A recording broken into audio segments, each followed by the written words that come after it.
क्रिया है वो है निर्जलीकरण, जिसको डिहाइड्रेशन कहते हैं। निर्जलीकरण का मतलब जल के अणु का बाहर निकल जाना। अब जब भी किसी अल्कोहल से जल का अणु निकलता है तो दो कंडीशन बनती हैं। यहाँ पे मैंने एग्जांपल लिया है एथाइल अल्कोहल का, यानी एथिल अल्कोहल का लिया है। जब एथिल अल्कोहल दो कंडीशन रखता है, जो कॉमन वाली होती है वो ये होती है कि एथिल अल्कोहल से एथिलीन या एथीन का फॉर्मेशन हो जाता है, यानी एथीन बन जाती है।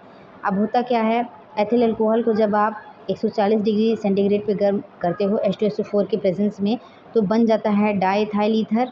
और अगर यही चीज़ आप 170 डिग्री पे करते हो तो बन जाता है एथिलीन या एथीन। ठीक है, मेन जो हमारी रिएक्शन होती है वो एथीन या एथिलीन की होती है। इसकी जो है मैकेनिज़्म भी आती है कि जो क्रिया हुई है वो कैसे हुई है, किस स्टेप में हुई है, तो आप इसकी मैकेनिज़्म को भी बहुत अच्छे से पढ़ लीजिएगा।